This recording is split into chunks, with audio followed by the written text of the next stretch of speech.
Assalamualaikum warahmatullahi wabarakatuh.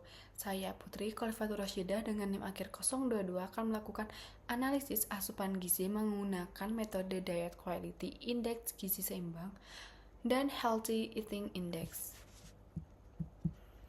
Nah, di Indonesia digunakan IGS sebagai alat penilaian pola makan berdasarkan pedoman gizi seimbang. Sementara itu, secara internasional, HEI atau Healthy Eating Index digunakan untuk menilai kualitas diet menurut Standard Dietary Guidelines for Americans. Nah, kedua indeks menilai beragam komponen asupan pangan namun dengan perspektif yang berbeda. Penggunaan IGS dan HEI ini secara bersamaan memberikan gambaran yang lebih komprehensif mengenai kualitas diet baik berdasarkan standar nasional maupun internasional. Nah, ini adalah biodata respondennya. Nah, ini adalah data food recall untuk hari kedua dan juga hari pertama. Ada pagi, siang, dan malam. Beserta dengan nama makanan, bahan makanan, cara pengolahan, URT, dan gram. Lalu ini adalah total asupan gizi dari hari pertama dan hari kedua, di mana untuk total hari pertama lemak totalnya adalah 39,6, lemak jenuh 19,5, MUFAS 12,9, PUFA 10,8, kolesterol 295,4, dan natrium 140. Sedangkan di D2 untuk lemak total yaitu 35,6, lemak jenuh 14,2, MUFA 7,7, PUFA 3,3, dan kolesterol 313,4 dengan natrium 122. Nah, ini adalah perhitungan pemenuhan energi dengan IMT 18,2, BMR Haris Benedict 1224,6, SDA 122,46 kilokalori per hari, dan energi aktivitas fisik yaitu 2089 kilokalori per hari.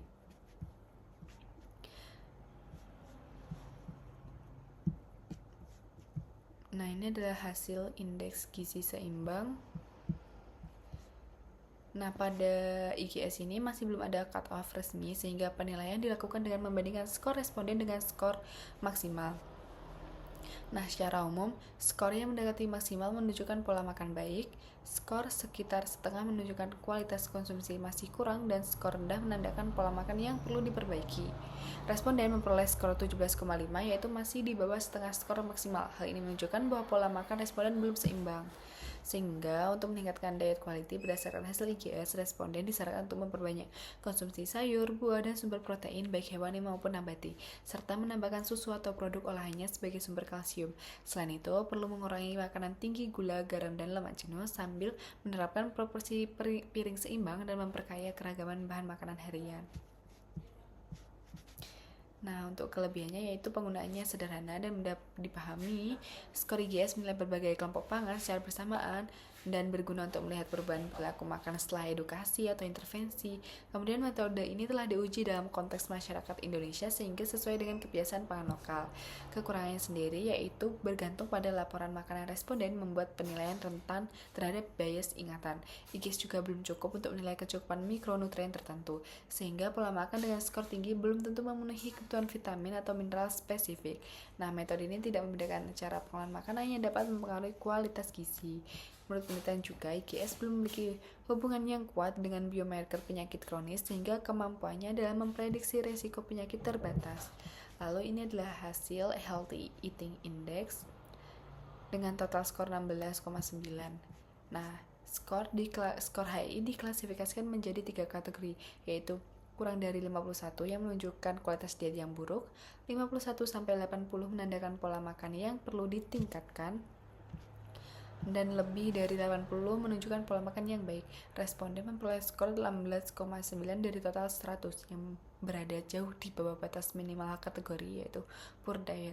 Ini menunjukkan bahwa pola konsumsi responden sangat rendah mutunya dan tidak sesuai dengan pedoman pola makan sehat. Sehingga berdasarkan skor HEI sebesar 16,9 yang menunjukkan kualitas diet sangat rendah, perbaikan pola makan perlu difokuskan pada peningkatan komponen adekuasi dan pengendalian komponen moderation. Lalu kelebihannya untuk HI yaitu memberikan sejumlah keuntungan seperti kemampuannya menilai kepatuhan terhadap pedoman makan melalui penilaian makanan yang dianjurkan maupun yang harus dibatasi. Sistem skornya yang berbasis kepadatan per 1000 kalori juga memungkinkan perbandingan yang lebih adil antar individu dengan kebutuhan energi berbeda. Selain itu, HI telah banyak divalidasi dan digunakan dalam berbagai penelitian sehingga dianggap praktis dan cukup dapat diandalkan. Lalu kekurangannya yaitu sangat bergantung pada data konsumsi seperti 24 hour recall atau FFQ yang mudah terpengaruh bias jika responden salah ingat. Lalu HI juga tidak memberikan rincian mikronutrien spesifik dan juga tidak memperhitungkan teknik pengolahan makanan yang dapat mempengaruhi nilai gizi. Nah, kesimpulannya, berdasarkan hasil penilaian kualitas diet menggunakan IGS dan HI, pola makan responden masih tergolong rendah kualitasnya. Skor IGS sebesar 17,5 menunjukkan bahwa konsumsi pangan belum seimbang, dengan beberapa kelompok makanan seperti sayur, susu, dan kacang-kacangan masih kurang terpenuhi.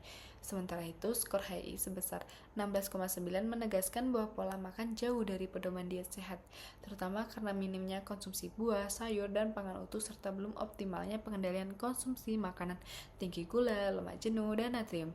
Nah, secara keseluruhan, kedua indeks menunjukkan bahwa pola makan responden belum memadai dan membutuhkan perbaikan melalui peningkatan keragaman serta kualitas konsumsi pangan untuk mencapai pola makan yang lebih sehat dan seimbang. Sehingga disarankan untuk meningkatkan kualitas pola makan responden untuk memperbanyak konsumsi buah, sayur, dan sumber pangan utuh karena kelompok ini paling rendah kontribusinya dalam penilaian IGS dan HII. Penambahan variasi protein, baik hewani maupun nabati, juga perlu dilakukan agar pemenuhan gizi lebih optimal. Pembatasan makanan tinggi gula tambahan, lemak jenuh, serta natrium perlu diperkuat juga dengan mengurangi gorengan, makanan cepat saji, camilan asin, dan minuman manis. Nah, dengan menerapkan perubahan tersebut secara bertahap, kualitas diet diharapkan meningkat dan resiko masalah kesehatan dapat diminimalkan.